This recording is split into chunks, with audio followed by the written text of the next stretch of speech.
카페 안은 이미 살얼음 같았다. 하지만 내 아내 서아와 그녀의 불륜 상대 김우는 그 분위기를 읽지 못한 채 서로에게 독을 쏟아냈다. 김은이 유부남인 건 몰랐어. 솔직히 그냥 나한테 제일 편했어. 돈도 없으면서 허세만 부리는 거 좀 불쌍했달까. 서아의 말에 김은의 표정이 일그러졌다. 야, 너 지금 그게 할 소리야? 사람 면전에 대고 그런 식으로 말해야 속이 시원해. 왜? 틀린 말도 아니잖아. 은행원인 척한 건 누가 먼저였는데 내 아내와 그 남자는 서로를 찢어놓듯 더러운 진실을 얼굴에 던지며 싸움의 수위를 올리고 있었다. 넌 원래 그런 여자였어. 이용할 수 있으면 하고 아니면 버리고 입 다물어. 너랑 있던 시간은 나한텐 그냥 탁. 내 손바닥이 테이블을 강하게 내리친 순간 컵이 흔들리고 물결이 번졌다. 카페 안에 작은 음악 소리까지 멎은 듯 정적이 내려앉았다. 서아도 김은도 동시에 굳었다. 숨조차 삼키는 소리만 크게 들렸다. 나는 내 아내와 그녀의 불륜남을 천천히 훑어보며 낮지만 단단하게 말했다. 지금 서로 물어뜯는 게 중요한 게 아니다. 목소리는 크게 내지 않았지만 칼처럼 정확하고 냉담했다. 둘의 입은 즉시 다물렸다. 방금 전의 소란이 거짓말처럼 사라졌다. 너희가 서로에게 무슨 감정이 있었든 상관없다. 이제부터는 감정이 아니라 책임 얘기만 할 거다. 그 한마디에 둘 다 아무 말도 하지 못했다. 결말은 여러분의 예상을 완전히 뒤엎을지도 모릅니다. 여러분의 생각은 어떠셨나요? 댓글로 꼭 남겨주세요. 구독과 좋아요도 잊지 마시고 방탐정의 이중 파일과 함께 더 놀랍고 흥미로운 이야기 속으로 떠나봐요. 서아와 나는 29에 혼인신고를 했다. 겉으로 보기엔 부러울 만한 부부였고 주변에서는 우리를 안정적이고 성숙한 커플이라고 말했다. 하지만 그건 외부에서 본 착각일 뿐 결혼 생활은 생각보다 빠르게 메말라 갔다. 나는 가정을 책임져야 한다는 압박감에 아침 일찍 나가 밤늦게 들어오는 날들이 이어졌다. 회사에서는 끝도 없는 보고서와 마감에 치였고 집에 돌아오면 체력도 마음도 바닥이었다. 탁에 마주 앉아 있어도 대화는 길게 이어지지 않았고 서로의 눈을 마주치는 일조차 줄어들었다. 서아는 반찬만 조용히 옮겼고 나는 피곤하다는 이유로 소파에 몸을 던져 눈을 감기 일쑤였다. 처음 몇 달은 결혼하면 원래 이렇게 사는 거겠지라고 스스로를 달랬다. 누구나 결혼 초엔 적응하는 시간이 필요하다고 믿었다. 하지만 서아의 표정은 점점 비어갔다. 웃음이 사라졌고 목소리는 건조해졌다. 더 큰 문제는 나는 그 변화를 바로 옆에서 보고도 알아차리지 못했다는 점이다. 주말이면 서아는 조심스레 말을 꺼냈다. 우리 오랜만에 산책이라도 갈래? 영화 한번 보러 가자. 하지만 나는 늘 이번 주만 쉬자. 다음 주에 가자. 라며 미뤘다. 그 다음 주는 끝없이 뒤로 밀렸다. 나에게 휴식은 필요했을지 모르지만 서아에게는 외면이었다. 결혼 반년쯤 지났을 때 서아의 눈빛이 달라진 걸 느꼈다. 내가 퇴근해도 반가움은 없었고 건네는 말에도 한숨이 섞여 돌아왔다. 어느 순간부터 서아는 새 옷을 사도 머리를 바꿔도 내게 보여주지 않았다. 아니, 분명 보여줬을 것이다. 문제는 내가 보지 않았다는 것이다. 무심함은 때때로 잔인한 상처가 된다는 걸 그때는 몰랐다. 그 즈음 서아는 바깥 활동을 늘렸다. 동네 문화센터에서 잠깐 클래스 들으려고 해.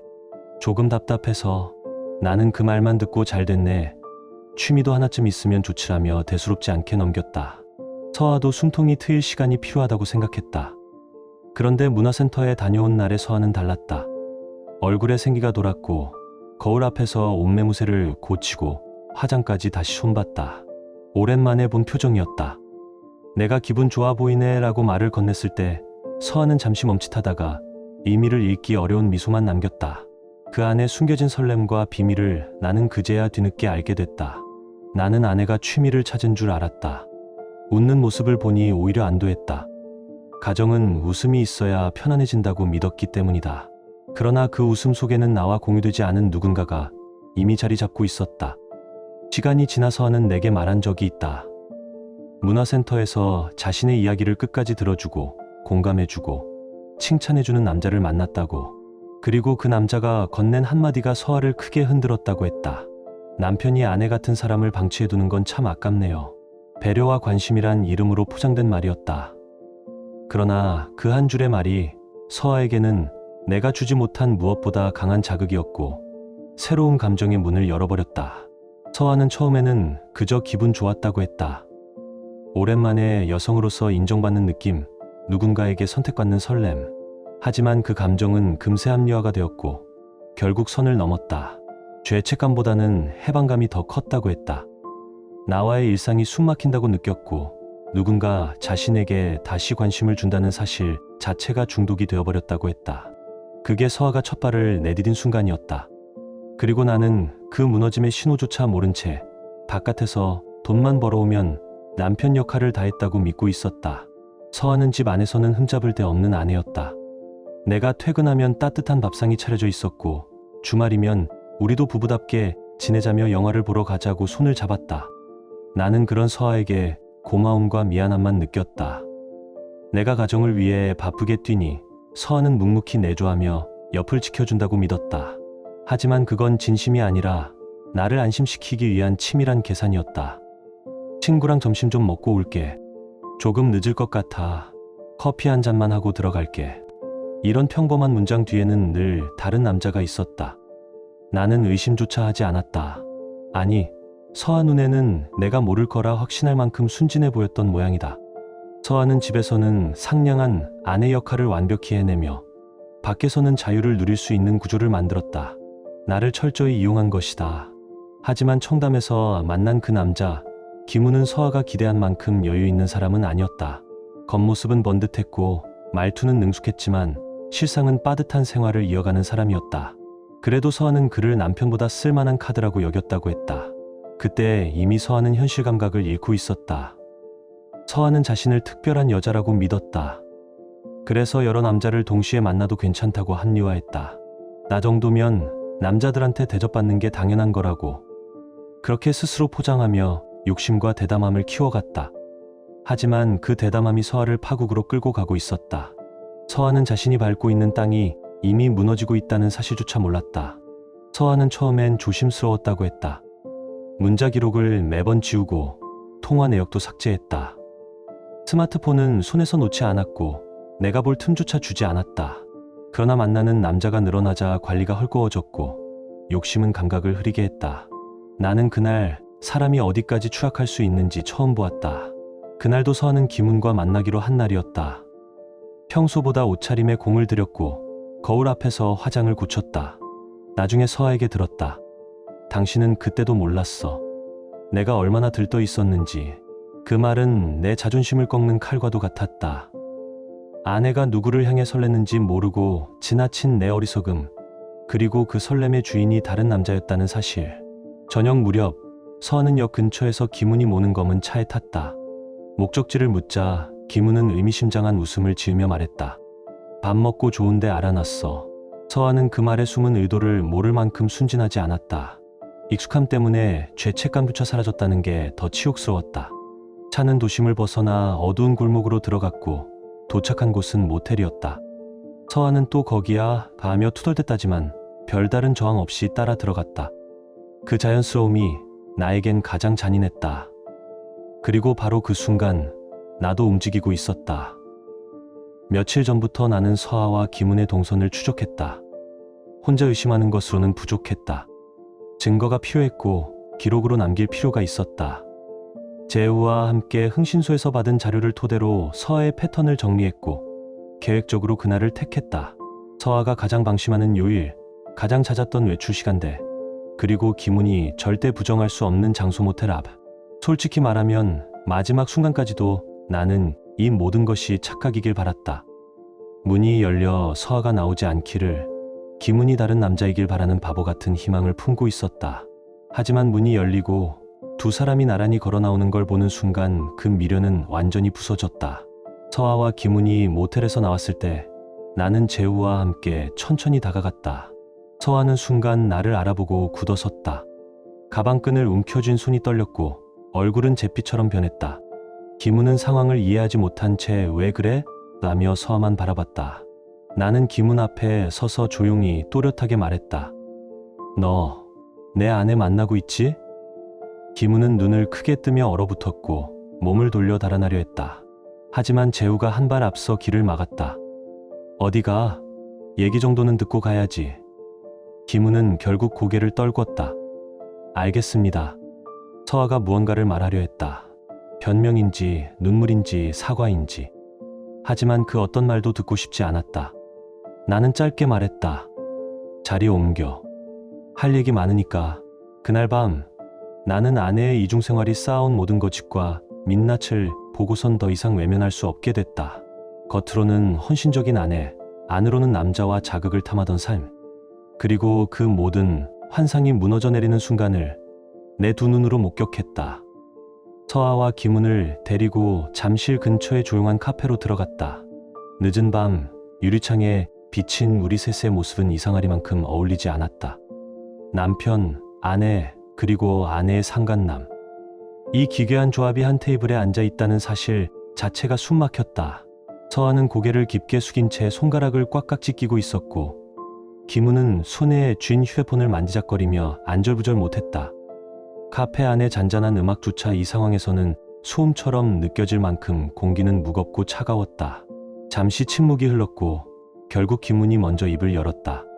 저도 나쁜 의도로 그런 건 아니었습니다. 그 목소리엔 후회가 아닌 들킨 사람의 공포만이 섞여 있었다. 나는 천천히 고개를 들어 김문을 보았다. 감정 없이 마치 사안을 확인하는 행정직원처럼 담담하게 물었다. 직업이 뭐라고 했지? 김은의 눈동자가 미세하게 흔들렸다. 그 작은 떨림 하나면 충분했다. 은행 다닌다고 했습니다. 이상하네. 내가 확인한 내용하고는 다르던데. 김은의 표정이 굳어갔다. 확인이요? 나는 한숨을 내쉬며 휴대폰 화면을 그의 앞에 밀어놨다. 은행원이 아니고 대리운전 기사. 그것도 비수천만 원. 맞지. 순간 김은의 얼굴에서 핏기가 사라졌다. 그는 입술을 달싹이며 변명을 찾았다. 그건 사정 필요 없다. 거짓말한 순간 이미 끝났어. 말을 끊어내리 꽂는 내 목소리는 나조차 낯설 만큼 냉정했다. 분노를 지나선 온도였다. 나는 천천히 시선을 돌려 서아를 보았다. 여전히 고개를 들지 못한 채 두 손을 꽉 움켜쥔 채였다. 손등의 힘줄이 선명히 드러났다. 참, 조사하다 보니까 재밌는 게 나오더라. 나는 화면을 스크롤해 김은에게 다시 보여줬다. 너 하나가 아니더라고. 이 여자 다른 남자들이랑도 계속 연락했더라. 김은은 화면을 보는 순간 얼굴이 일그러졌다. 이름, 날짜, 톤, 애정 섞인 문장들, 장소 기록까지. 모든 게 잘 정리된 증거였다. 이게 뭐죠? 이게 다 누구예요? 서아는 겨우 신락 같은 목소리를 저었다. 오해, 그냥 친구들. 나는 비웃지도 않았다. 비웃음조차 아까웠다. 친구랑 모텔을 몇 번이나 가? 김우는 양손으로 머리를 감싸 쥐었다. 나 완전히 이용당했네. 나는 차갑게 잘라 말했다. 똑같지 않아. 너도 직업부터 숙였잖아. 김우는 서아를 향해 이를 갈며 노려봤다. 난 진심이었다고. 장난 아니었다고. 진심이라는 말 아무나 쓰는 거 아니다. 내가 할 말은 아니지. 내 목소리는 얼음처럼 건조했지만 내 안쪽에서는 분노가 끓어올랐다. 잠시 침묵이 흘렀다. 이 고요가 오히려 현실감을 앗아갔다. 나는 다시 휴대폰을 집어들었다. 흥신소 보고서에 보니까 너 유부남이더라. 맞지. 김은의 어깨가 움찔했다. 그제야 서아도 얼굴을 들고 김은을 바라봤다. 충격과 배신감이 섞인 눈빛이었다. 자신도 똑같은 짓을 해놓고 말이다. 지금 내 아내 부를 거다. 여기로. 김은이 급히 손사래를 쳤다. 잠깐만요. 그건 안 됩니다. 부모님 부르면 안 될까요? 나는 단호하게 잘랐다. 배우자를 배신했으면 가장 먼저 사과해야 할 사람도 배우자야. 부모가 아니고. 그 말에 김은은 완전히 무너졌다. 손이 떨리는 채로 전화를 걸었다. 나야. 잠실 카페인데 와줘. 지금 바로 와. 통화를 끊은 뒤 김우는 깊게 한숨을 토해냈다. 서아는 손으로 컵을 감싼 채 미세하게 떨고 있었다. 이 상황의 심각함을 이제야 실감하는 듯했다. 약 1시간이 지나고 카페 문이 조용히 열렸다. 단정한 차림의 한 여자가 들어왔다. 얼굴은 굳어 있었고 이미 결론을 내린 사람만이 가질 수 있는 침착한 냉기가 배어 있었다. 그녀 라원이었다. 라원은 우리 테이블 앞에 앉자마자 김훈을 똑바로 바라봤다. 무슨 일인지 말해봐. 김훈이 변명부터 꺼내려 입을 열었지만 라원이 먼저 잘라 말했다. 말 안 해도 알아요. 또 바람이죠? 그 짧은 한 문장이 공기를 단번에 얼어붙게 했다.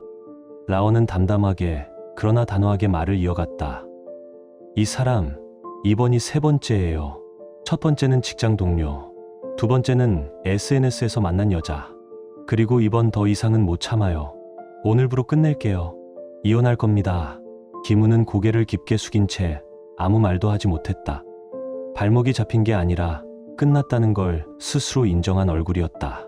나는 천천히 서아를 바라봤다. 서아의 얼굴은 완전히 무너져 있었다. 그제야 서아는 깨달은 듯했다. 김훈 역시 자신과 다를 바 없는 부류라는 사실을.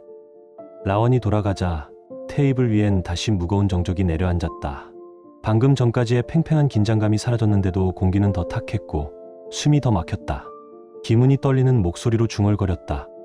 저 진심이었어요. 나는 건조하게 웃었다. 진심? 그 말 내 입에서 나오니까 더 우습다. 서아는 천천히 고개를 들었다. 김훈을 바라보는 눈엔 배신감, 허탈함, 그리고 자신에게 돌아온 거울 같은 현실이 섞여 있었다. 김훈 역시 서아에게 특별한 존재라고 착각했을지 몰랐다. 하지만 진실은 간단했다. 서로 이용하다 서로에게 물린 것뿐이다. 나는 두 사람을 번갈아 보며 말했다. 이제부터 감정은 의미 없다. 책임 얘기만 하자. 김훈이 힘없이 물었다. 우리 어떻게 해야 합니까? 간단해. 내가 한 짓에 대한 값을 치르면 돼. 나는 준비해 둔 서류 봉투를 꺼내 테이블 위에 내려놓았다. 종이 봉투가 부딪히는 소리마저 묵직하게 울렸다. 둘 다 위자료 청구한다. 각각 3천만 원씩. 서아와 김훈 동시에 숨을 삼키는 소리가 들렸다. 김훈이 창백해진 얼굴로 외쳤다.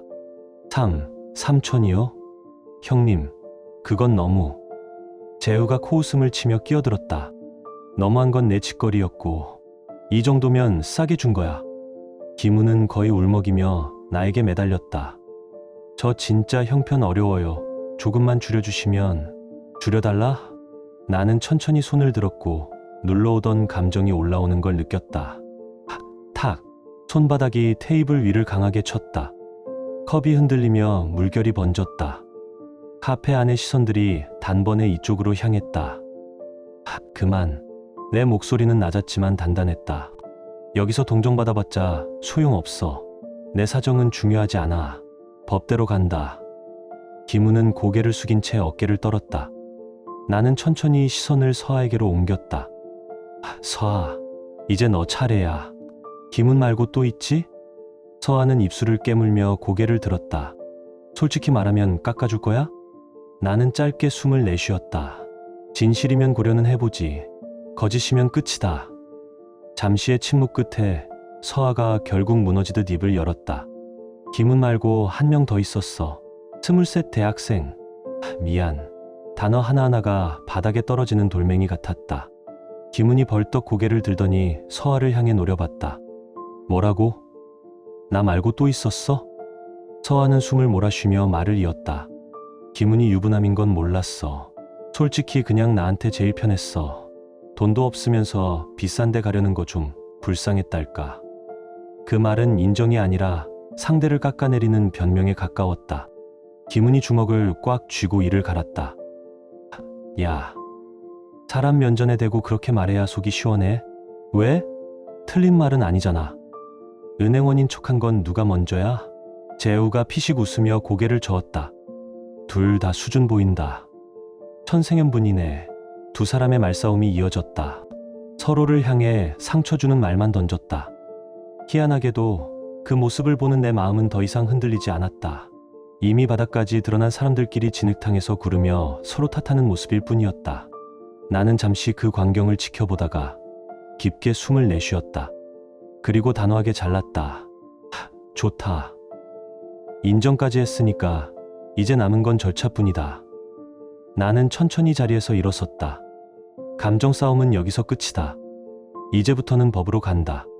둘 다 준비해. 서아와 김우는 아무 말도 하지 못했다. 고개만 떨어뜨린 채였다.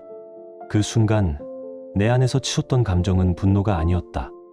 이미 다 타버리고 남은 재처럼 차갑게 식은 실망, 그리고 길게 눌러왔던 무게가 떨어져 나가는 해방감이었다. 내가 아까 테이블을 내리친 순간부터 카페의 공기는 완전히 굳어 있었다. 주변 사람들의 속삭임까지 멈춘 듯했고 컵 안 얼음이 부딪히는 소리만 유난히 크게 들렸다. 나는 두 사람을 천천히 훑어보며 마지막 경고를 남겼다. 지금 서로 헐뜯을 때가 아니다. 서아는 입술을 달싹였지만 더 이상 내세울 말이 없었다. 그동안 자신을 감싸고 있던 잘난 척과 여유는 흔적조차 남지 않았다. 나는 냉담하게 말했다. 솔직하게 털어놨다고 바뀌는 건 없어. 위자료 감액? 기대하지 마. 김은이 놀란 눈으로 나를 보았다. 아까 깎아준다 했잖아요. 내 입에서 진짜가 나오는지 확인해보고 싶었을 뿐이다. 왜 내가 너희 죄를 가볍게 해줘야 하지? 그 말 한마디에 두 사람의 표정이 동시에 무너져 내렸다. 나는 끝을 못 박았다. 이제부터는 법대로 간다. 둘 다 각오해.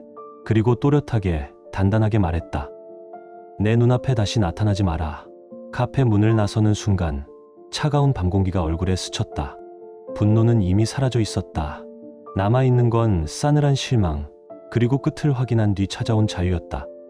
몸이 아니라 마음이 무겁던 결혼 생활이 딱 그 자리에서 끊어져 나간 듯했다. 며칠 뒤 서아 부모님이 연락을 해왔다. 만나고 싶다고. 나는 조용한 카페에서 두 분을 마주했다. 평소엔 정 많고 따뜻했던 분들이었지만 그날은 얼굴빛이 몇 년은 더 늙어 보였다. 정말 죄송합니다. 서아의 어머니는 손수건을 움켜쥔 채 말을 잇지 못하고 울었다. 아버지는 굳은 표정으로 앉아 있었지만 눈가에는 수치, 체념, 피로가 모두 묻어 있었다. 나는 담담하게 감정 없이 사실만 전달했다. 제가 확인한 건 다 있습니다.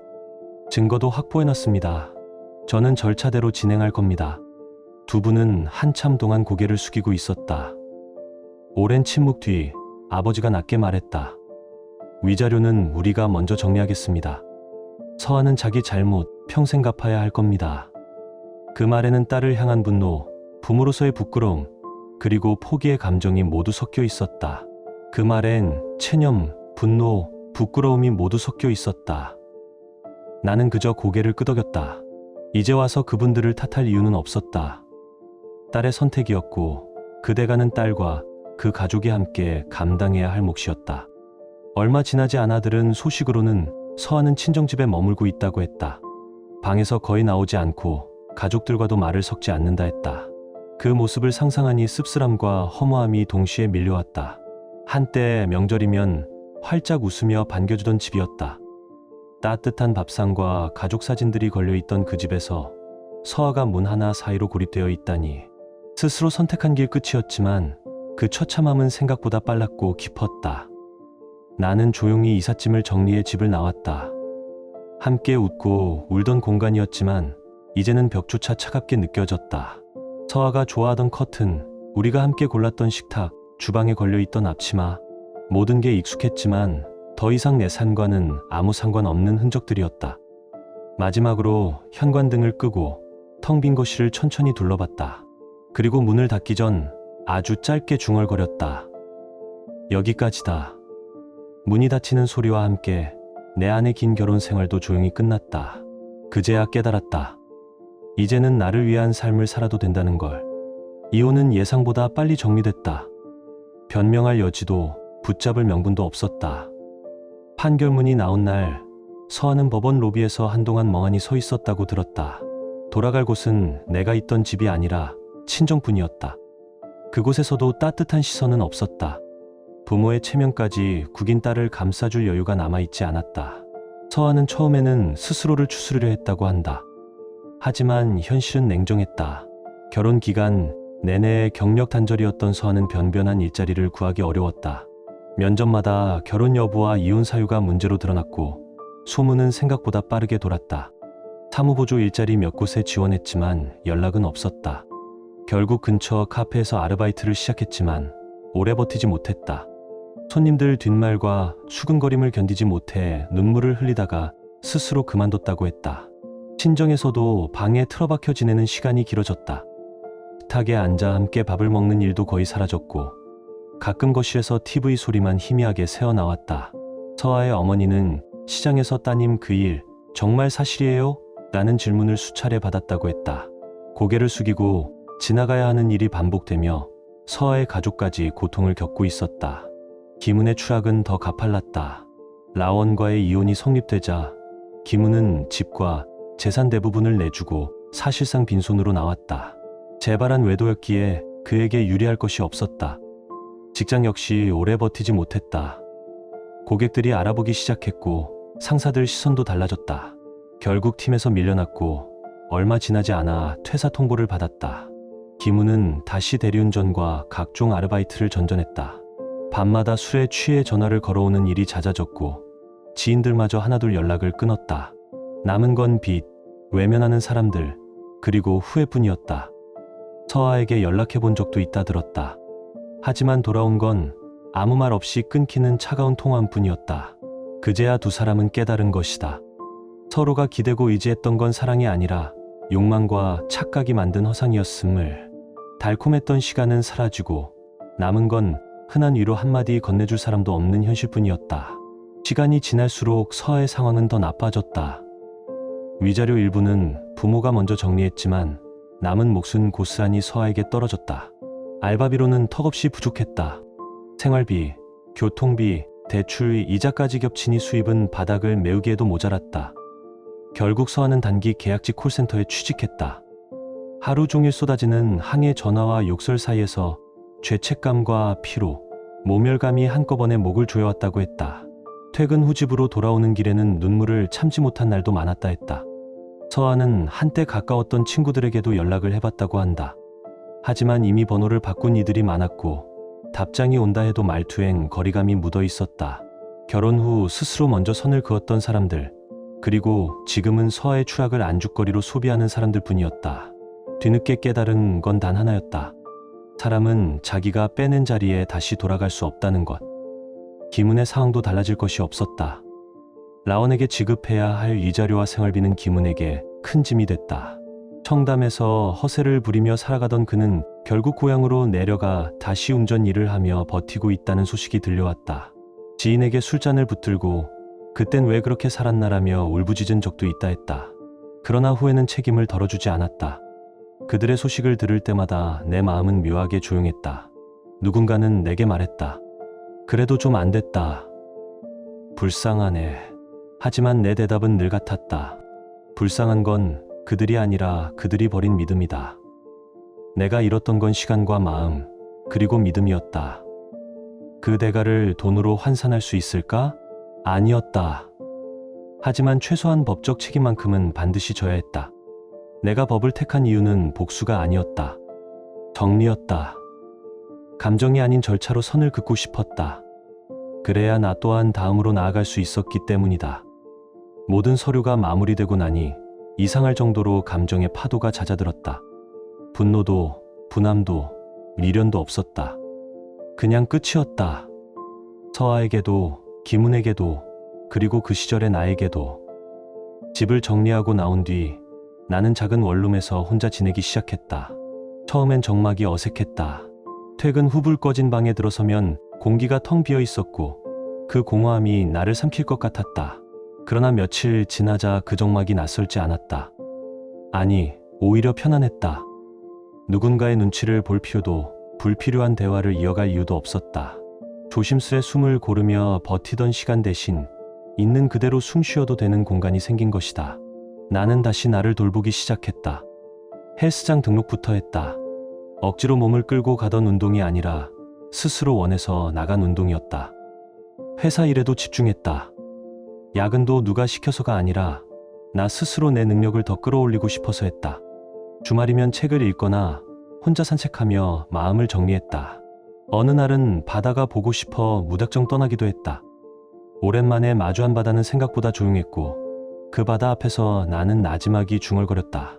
살았네. 아직 나 괜찮네. 사람들은 시간이 지나면 다 잊힌다고 말한다. 하지만 나는 안다. 배신은 사라지는 게 아니라 다른 이름으로 자리를 옮겨 앉는다는 걸. 상처는 흔적을 남겼지만 더 이상 나를 끌어내리지 않았다. 오히려 나를 단단한 쪽으로 밀어붙였다. 가끔 서아 소식이 들려왔다. 여전히 친정 근처에서 일하며 조용히 지낸다고 했다. 이제는 모임에서도 서아의 이름이 오르내리지 않는다고 했다. 좋아서가 아니라 사람들 기억 속에서 천천히 잊혀지고 있어서일 것이다. 그 또한 하나의 벌이었다. 나는 뒤돌아보지 않았다. 서아를 용서하지 않았지만 미워하지도 않았다. 미움조차 내 시간을 쓰기 아까웠다. 결혼이 끝났다고 인생이 끝난 건 아니었다. 오히려 그제야 비로소 나라는 사람의 시간이 시작된 듯했다. 누군가의 남편으로서가 아니라 누군가에게 인정받기 위해 존재하는 사람이 아니라 내 선택으로, 내 책임으로 내 삶을 다시 세우는 중이었다. 지금 당신의 마음은 어떤가요?